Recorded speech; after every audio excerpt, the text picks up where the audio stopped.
Hello दोस्तों, स्वागत है आपका एम के गुरु चैनल में। आज की कहानी होने वाली है भूतिया ट्रेन और चाय वाला।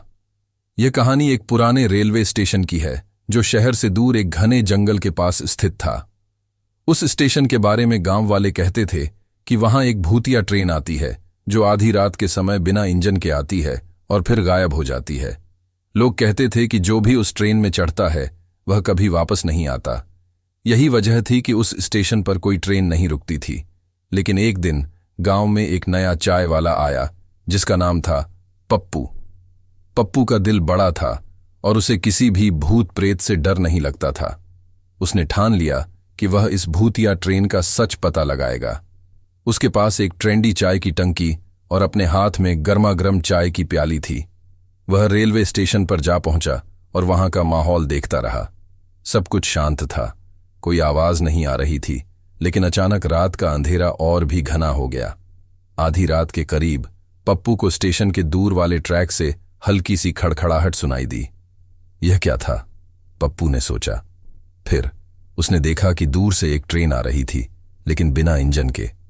उसकी रफ्तार धीमी थी और उसमें से कोई आवाज भी नहीं आ रही थी।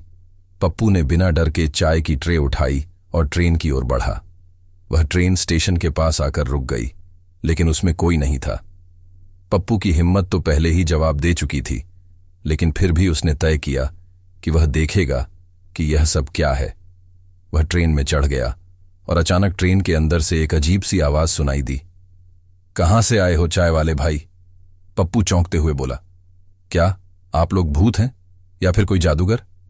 वह आवाज हंसी में बदल गई और फिर से बोली, भूत? हां, हंसी मजाक में भूत बनते हैं। हम वो चाय वाले हैं जो हर रात इस ट्रेन में चाय पर बैठते हैं। पप्पू के होश उड़ गए। क्या आप चाय वाले हैं? ये भूतिया ट्रेन भी आपकी है? तभी एक हंसी के साथ एक और आवाज आई। अरे भाई, हम कोई भूत नहीं, बस पुराने चाय वाले हैं जो ट्रेन में चाय बेचने आते हैं। अब चाय लाओ और हमें पिलाओ। पप्पू को समझ में आया कि यह ट्रेन दरअसल कुछ पुराने चाय वाले हैं जो अपनी चाय बेचने के लिए एक जादुई ट्रेन में आते थे। वे असल में किसी भूत से कम नहीं लगते थे, लेकिन उनका इरादा सिर्फ चाय पिलाने का था। पप्पू ने अपनी चाय की ट्रे से एक प्याला निकालकर उन्हें दिया और कहा, भूतिया, ट्रेन में चाय पिलाना तो कोई आपसे सीखे। चाय पीते हुए एक चाय वाले ने कहा, सच में भाई, डरने के बजाय हम भी अब मजे लेते हैं और इस ट्रेन का राज अब कोई नहीं जान पाएगा। उस दिन के बाद पप्पू हर रात इस भूतिया ट्रेन से मिलने जाता और वह चाय वाले भी उसे हर रात चाय पिलाने आते। धीरे धीरे गांव के लोग भी यह समझ गए कि भूतिया ट्रेन दरअसल एक मजेदार चाय पार्टी बन गई है और रात को स्टेशन पर आने वाले लोगों को डर नहीं बल्कि चाय और हंसी मिलती है। सीख: कभी कभी हमारी कल्पनाएं हमें डराती हैं, लेकिन हकीकत में वे केवल थोड़ी मस्ती और चाय की बहाने होती हैं।